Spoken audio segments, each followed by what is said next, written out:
finish line draws ever nearer. We have a lot of updates that'll be coming up and that you'll all get to test in a very short while here.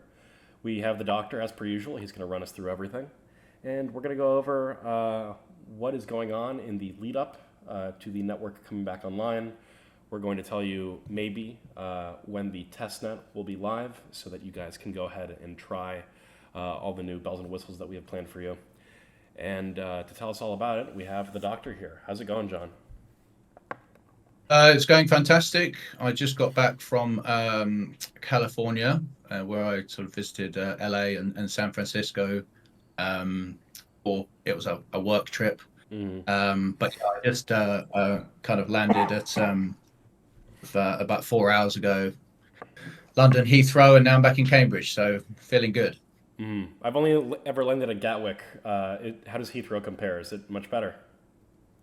No, not really. It's probably like on a good day, it's probably about as apocalyptic as Gatwick is, I'd say. Yeah. I can't say there are very many airports that I absolutely love being at, but it sounds like neither of those would be one for the list. No, Alrighty, John. Well, can you tell us what you're doing in California, or is that a secret? oh no, it's not a secret. So I went to the DCG Digital Currency Group Decentralized AI Summit. So it's just a big event all about decentralized AI. There was, I mean, many companies represented there. Probably the most well represented one was BitTensor. There was quite a lot of people there from that, and I believe that DCG are sort of early investors in BitTensor, so they're quite invested in it. But there was people from many other projects as well. Quite a few people. You may have heard of Jensen, who are like kind of decentralized computing. There was lots of companies that have sort of agents. Agents is a sort of hot thing in that space. So just sort of many talks. There were some kind of people who were. It was one of these sort of Chatham House rules things. So you weren't really supposed to talk about who was there specifically. Maybe I won't name any names, but there were a couple of sort of famous people in the world of AI who had come from sort of I guess the Bay Area, which is a sort of obviously a hotbed of innovation in that area. And it was just a fantastic event. I mean, the people there were all really kind of chosen by DCG, mostly DCG portfolio companies, I understand, which we, at least at the present time, are not. Just so it makes me all more kind of grateful that they invited us, kept us in mind. Nevertheless, so it was a really great event, really worth going to, and lots of good conversations. Yeah, excellent. Alrighty, well, just drawing everyone's attention to what we'll be discussing here. So now that we've been in our development hiatus for I think 4 weeks now, which is about the time that we said it would take to get everything up and running, we are drawing everything to a close now that development is almost finalized on all the different features we've been working on. So that should mean that the testnet is coming soon. Is that true, John? That is my understanding. So I keep on getting, while I was away in the US, getting periodic updates from Ying, who's sort of mainly wiring up the test net. And from what I understand, it is, Ying kind of pulls this miraculous kind of, sort of rate of progress. And it does indeed seem that by some, luck or judgment, we are still on track. So it's going to be ready for people to play around with very soon, I understand, in the next couple of days, or maybe even tomorrow. Yeah, excellent. So we don't have an exact time. Is that the case? Ying probably does, to be honest. But so we'll hashtag him and ask him just after this. So I'm a little bit disoriented because of the jet lag. But so what is today and tomorrow, and what indeed is even the definition of today and tomorrow is a little bit. I'm not really the one to ask, but right. I understand. Yeah, that's understandable. I mean, I'm sure we'll get through to Ying, and he'll let us know what the deal with it is. We also do have a thread coming out today that'll bring everyone up to speed on where we are with development. So anything that is not covered over the course of the call surely will be in that thread. Alrighty, so John, and it's okay if you've been traveling and you're not super up to speed Yeah, I'll do my on best. like Just yeah on exactly where yeah, everything is. But as I said, that'll be covered in greater detail in a document that has been vetted and that is definitely correct later on. I did want to that's right. ask about one of the more exciting developments, at least for me personally, that has occurred in the past week. So I've seen that this suite of tooling, TIG Stats, has been released, which is something that I was hoping would help make TIG a little bit more accessible to people who might have thought getting involved was a little bit daunting in the past. And anytime Yes. that people in a community go through the trouble of creating tooling for a protocol, it kind of showcases the amount of investment that people have in it, and the extent to which people who are not necessarily part of the team care and see care that it succeeds. So I was wondering if you'd have had any Yes. chance to play around with that, if you could tell us more about it. So I've seen demos. I haven't played around it with it myself. As you say, it was developed by a community member. It was sort of his own initiative, and I don't think I'm not even sure if he's doxed yet. But I won't, just in case he's not. I'll let him sort of dox himself when the time comes. But suffice to say, he was one of the most successful miners of the innovation game up until now, and he got in contact with us. It was actually not until we announced the pause. So this thing about sort of analytics, we were planning to do something with analytics, kind of make it more accessible. But this guy sort of actively reached out to us and basically said he'd already done it. And the reason why he was such a successful miner, according to his own admission, is because he had collated this information and written sort of several kind of custom scripts to show what was the most valuable information for the benchmarkers to know to mine more efficiently. So, being a very smart guy, he realized that it was great for him to be able to mine well, but a project is most successful when sort of the community can be competitive. And previous to having this sort of tooling, this analytics, it was just unless you had done it yourself, like he had done, it was a bit of a high barrier to entry. So Hmm. he's really kind of adapted this from his own tools, and it looks fantastic. I mean, it's more sophisticated even than what we were sort of planning on constructing for others, which makes sense, to be honest, because we had a lot of people know that in order to sort of build up a treasury, we did some mining in the early days, or at least this kind of company, Uncharted Trading, sort of did to build up some treasury for the TIG project. But we haven't mined at all for months. I think sort of more than 4 months. And unless you're a competitive miner, sort of in there in the mix, trying to get it right and competing with other big miners, that gives you a sort of unique insight, which we didn't have because Hmm. no one in the team is a big miner or has really been in the modern age of TIG. And so this guy sort of really brought his valuable experience to that. And some of you might have seen a bit of a demo. I thought I saw it on Twitter. I thought it was absolutely amazing. I couldn't believe how it was too short. It was 11 seconds long, and I'm like, I really, really want to see more of this. This looks so cool. But that's going to be available for everyone to play around with soon. Yeah, that is very cool of him, being someone who is, typically I think in the innovation game, when someone is performing well and is ahead of the curve, they're not necessarily heavily incentivized to share whatever it is their edge is. So it is very cool of him to be releasing Well, that and to be indeed, making it available to absolutely. everyone. But I guess he's sort of built up a decent kind of a treasury of his own by now with kind of Hmm. all of the success. So it just make perfect sense if and he probably thought that we were going to bring out our own version anyway. So his version would be less of a edge to him, which is true. But it's still it's really next level, the thing that he's created. So we are very grateful for that. Hmm. So speaking of our own version of things, there are a few different new software elements that are going to be coming out in the next few weeks as we roll out this new update. So we do have TIG Stats that is community made, but it's my understanding that there are a host of new things that are going to be coming from the TIG team themselves, such as the Block Explorer. There will be new benchmarking software, and for everyone who's been waiting for it, we've discussed this a bit, but there will be some comprehensive new documentation that is going to be made available. So, what can you tell us about that new suite of tooling that's coming out? Yeah, there's quite a few things. You're right. So there's going to be just a block explorer. Again, it's another good source of information for people just to sort of express it a bit more visually and not all be sort of on one dashboard rather than have to pull things from APIs and so on, which is yeah not quite so user friendly.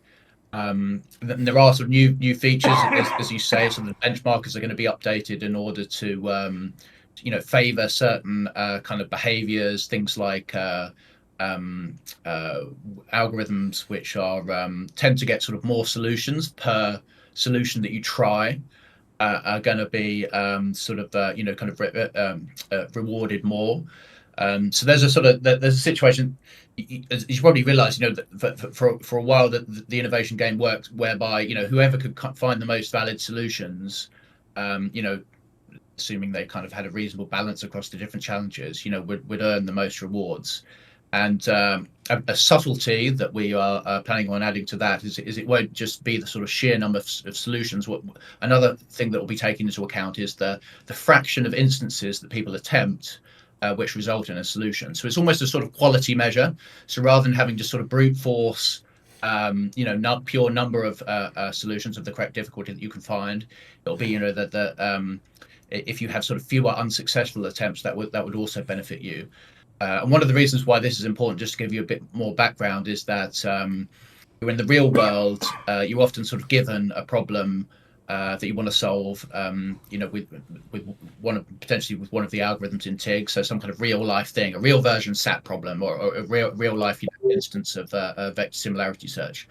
And so it's not good enough really just to say, okay, I sort of tried it, didn't find a solution to it, throw it away. Like often you've got a particular thing that you want to know. So in that case, you would want an algorithm which sort of maximized the probability, within sort of reasonable limits of finding a solution to a particular given instance. So it's not that you could just try more and more in a lot of real world situations. So essentially what it means is that it incentivizes the development of a type of algorithm which we believe is particularly useful in the real world, and that means that the TIG IP is more likely to be sort of valuable and licensable. Yeah, excellent, John. Thank you for that update on that point. I do just want to spell out for everyone something that I have alluded to previously, which is the timeline on the testnet and when that's going to be happening. So I've just seen that the testnet deployment is actually beginning today, and it's going to be rolled out over the next 48 hours. So as per usual, you guys can stay looking at the announcements channel to see precisely when that is happening. But the messaging that I'm looking at right now is saying that it is over the next 48 hours.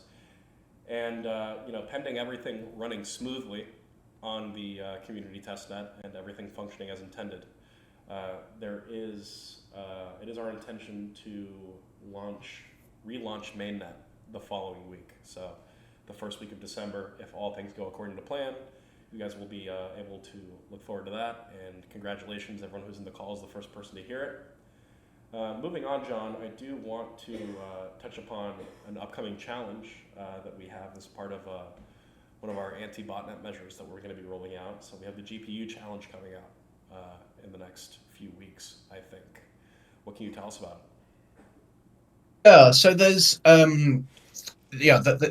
this is a good point. So there's you could be talking about sort of one of two things. What I assume you're talking about is that so there was one there is a challenge which is to do with finding a more efficient optimizer for basically a version of stochastic gradient descent. So this is a very important challenge because it is it's very central to AI training, which of course is a very sort of hot topic, and everybody knows it's is extremely valuable. Another interesting feature of this challenge is that it because of the nature of it, maybe I'll go into a little bit more technical detail, but it has a feature of it which means that it can be run on a GPU and we can still get this information. The key information we want to be able to get is how many solutions are instances of people attempting before they find a solution to one of those instances. And that sort of change that we made meant that the GPUs could no longer be used or could no longer easily be used on the existing challenges.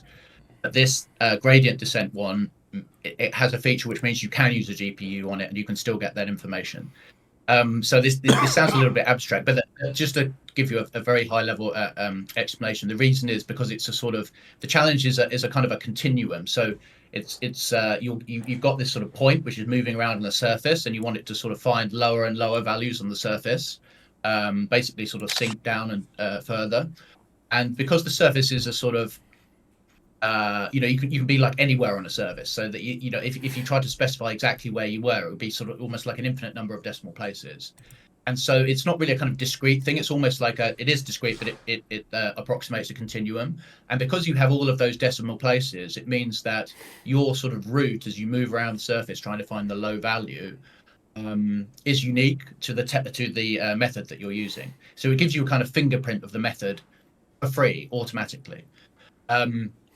So the current challenges in TIG are not like that because they're more sort of discrete in nature. Like you can think of the capacitated vehicle routing, for example. Those different cities are places on a grid, and this is all kind of very sort of discretized. Whereas this other type of challenge means that it's sort of naturally GPU friendly. It's also the case that we are planning on, still not going to complete the promise, but it looks like this is going very well, enable use of GPUs for all challenges. But that has to be done in a different way, because the challenges that are not based on a continuum, they're discrete instead. They need to have a sort of fingerprint inserted into them. And so we have some clever people who've been essentially modifying a CUDA compiler to insert that sort of fingerprint, which would mean that GPUs will be reactivated across the board.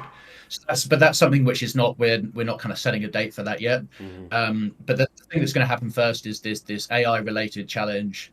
And that's exciting because obviously AI is a very hot topic, and it's very aligned with this. That's probably why they invited me to the DCG summit. It's really something which is important in decentralized AI, because as you all probably know, that not only does the innovation game incentivize people to find better algorithms, but those algorithms are open by default forever when they're discovered and uploaded to the innovation game. So it means that you're less likely to get this situation where some big tech company finds a superior algorithm and keeps it to themselves, which could be extremely centralizing. AI could even be a lot more centralized than it is at the moment. You think, it's bad having only 6 companies which have competitive sort of LLMs. Well, you could only have one if they kept sort of, an attention mechanism and the transformer architecture to themselves, and that, nobody would be able to compete. So it really is sort of aligned with that vision of decentralized AI. Yeah, hopefully that kind of a dystopian scenario never actually manifests itself, because that would be quite horrifying. But speaking of challenges, we have been doing some work on challenge alignment as well with existing challenges that have been in the innovation game for a while. What can you tell us about that entire process, how it's progressing? Yeah, so we, as I might have mentioned before, our first 3 challenges that we had in the innovation game, our main concern was to really prove out this concept of optimizable proof of work. And this is something that hadn't been done before, at least not in a sort of sensible way. You might have seen a post I gave on Discord. There's a sort of famous quote from Greg Maxwell, who's a sort of renowned cryptographer and one of the earliest Bitcoin core devs, saying that you basically explaining that you can't have proofs of work which are subject to optimization, by which he means that the algorithm which performs the proof of work can be optimized. And the reason is because algorithmic leaps can be so big, they can be very centralizing, and so all the other minds would be immediately put out of business because somebody basically just finds a better mathematical strategy performing proof of work. So that's why they've always historically stuck to things like hash preimage search, which is not optimizable. So basically, this is we initially wanted to prove, so that all of those original challenges were optimizable. So we proved out the concept of optimizable proof of work, that it could remain stable when people are sort of uploading improved algorithms and so on.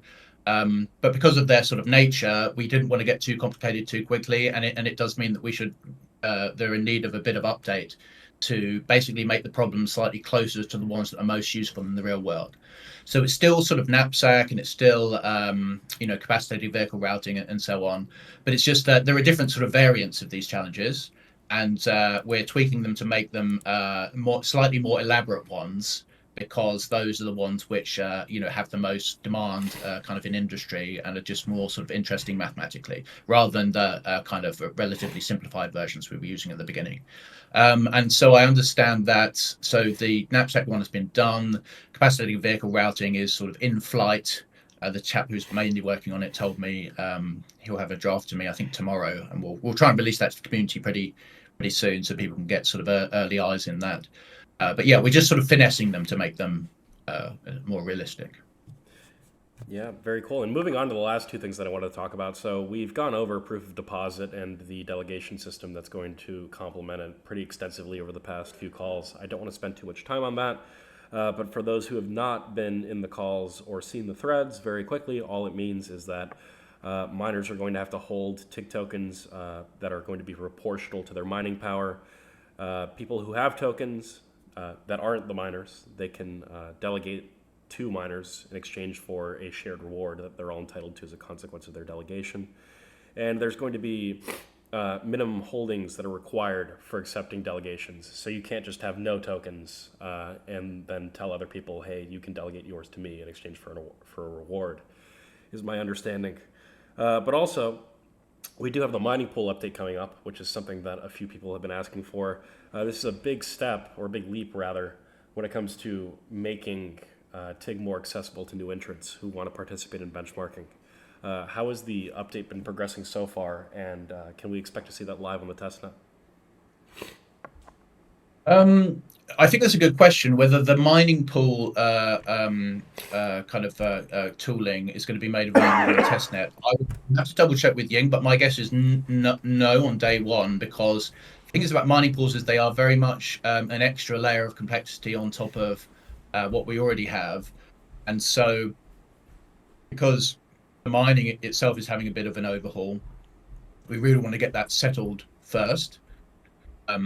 Before, and also the big miners have said, so that the mining pools will have to be run by a big miner. Otherwise, you don't have enough insight into what's going on in the mining. They can't just be sort of run by some kind of rando who wants to make a few fees or something. It just wouldn't work. And so those big miners have told us, or at least some of them have, that yeah, they're up for running mining pools, but they just want to get their own operations settled first and make sure that they are profitable and understand the ins and outs of the new system, and then they're going to sort of deploy them. We really are pushing for them to be deployed as soon as possible, because it really means that it's a complete sort of paradigm shift in terms of how accessible mining will be. Joining a mining pool as will be an order of magnitude, I'd say at least, less complicated than being a sort of miner who interacts directly with the chain. So yeah, that's the state of play there. But again, we'll have to get an update for Ying as to whether the mining pool sort of software will be playable on day one. But yeah, one step at a time, I would say. Yeah, excellent. No worries there. But from what I do understand, again, we'll have to double check with Ying, but as I understand it, the pod is much closer to completion than the mining pool update is. So if you guys will get to test anything on the testnet, it's going to be pod. I don't know if that'll be live exactly at launch. Yeah, pod will be there on day one, that's for sure. Excellent. And yeah, that will probably be the sort of biggest change that people will notice immediately when we relaunch. Well, I think the main takeaway from this is that the resurgence of enthusiasm, or excuse me, because I don't think it's had its moment in the spotlight before. The appearance of enthusiasm regarding DeSci really couldn't have come at a better time as the innovation game prepares to come back online. We're going to have a number of different tools, whether that be analytics or easier ways for benchmarkers to get involved, or even people who are just token holders to begin delegating. There's going to be a whole host of ways for you guys to get to grips with TIG in a way that you haven't been able to before. So that is very exciting. And the protocol is going to come back in a much more secure and accessible and robust fashion. So it really is an exciting time to be involved and to be tracking the innovation game as it gets built out even further into an entirely new version. As I'm sure you guys have been able to hear, I'm quite sick, so I think that is everything we have on the docket for today, clocking in at a cool 25 minutes. Um, John, I don't know if you have any closing comments that you wanted to lead off with. Not really. I think you've done a very good job of covering, all the main Thank stuff. you. You're right that decentralized sciences are sort of a kind of a vibe in the ascendancy at the moment. Lots of the things which are sort of counters decentralized science, it tends to be sort of lab related stuff. So of course that the innovation game is very much sort of complementary to that, being focused on computational science. Computational chemistry, computational physics, computational biology are what we are really about.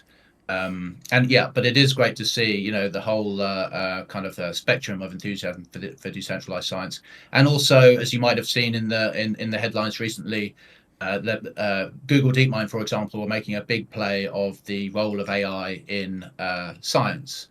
And one of the things that's becoming increasingly obvious that if you don't have decentralized AI, then you ultimately won't be able to sustain open and decentralized science. Because it'll end up being that if you don't have this AI tool, the ones that they are developing, then you simply wouldn't be competitive in the scientific sort of race to publish the best stuff and make the most important discoveries. So again, closing this and making it centralized, and the fact that only one company might have it, could end up driving a monopoly not just in AI but in science itself. And of course, science is really the basis for the entire modern world. So it's important for many different reasons. And I had lots of different good conversations, in particular on that topic at the DCG summit. Another thing that's very heartening is that almost, I wouldn't say almost everybody, but definitely the majority, I'd say 75% of the people I spoke to, even though I had no idea who they were, at least initially, they knew who I was already, in a sense, or they knew who Oh, the wow. TIG was. So it was incredible. I kept on saying, you guys kind of have a bit of a conversation, and in the end, back and forward, you describe what they do, and then they ask what your project, and then they just their eyes light up. They say, "Wow, you're from the innovation game. I've been talking with my friends about this, and people have been talking about it." So it's sort of the kind of representation precedes us. What seems to be kind of most have piqued their interest is the sort of originality of the concept, and the fact that it did seem like something quite different was going on, a different direction. Hmm. There's a lot of stuff in crypto is a sort of there are certain trends, and then everybody seems to do the same thing. Um, for a while. But in our case, we do, kind of very, very strongly differentiated. And this was, yeah, it's really gratifying. It's like being a celebrity or something. It was, No, I they saw this can't, happen. I saw get this sold happen in off. real time the other day. Pump.science was doing their space, and you kind of just spontaneously hopped on in the middle of it. And Yeah, I'm you still came amazed. in, And people are like, oh, you yeah, came and announced that you I've were watched like, interviews. I'm John Fletcher, and they're like, Yeah, oh yes, we all know who you are. So that yeah. was cool to see. It's incredible. How does this happen? I mean, I guess it's the modern age of, social media. Um, yeah, it's great, and people are they love it. It's always a positive reaction, right? They're kind of like, but then a lot of people are like, "What the hell is going on?" I just don't understand it. Like, I want to understand it. I'm fascinated, but and so one of the things this upgrade is going to do is make, I believe, things sort of kind of more accessible, less mysterious. I don't think the innovation game is mysterious. It is obviously extremely sophisticated and very futuristic, but the concept itself at its heart is elegant and understandable, and we really need to sort of bring that to the fore. And that's one of the things that we're working very hard on. But yeah, it's got to be a good sign if in this sort of modern era of the attention economy, like everybody seems to know who you are and what you're doing, even thousands of miles away in the San Francisco Bay Area. Yeah, well, very optimistic, very bullish indeed. That's great to hear. Well, as per usual, thank you so much, everyone, for tuning in. I didn't do the raffle live. It's fine. I've got a screenshot of all the attendees, so I'll go ahead and take care of that later today. But yeah, thank you, everyone, for coming and joining the conversation, and we hope to see you next time. Yep. Thanks, everybody. See you next time. Bye bye.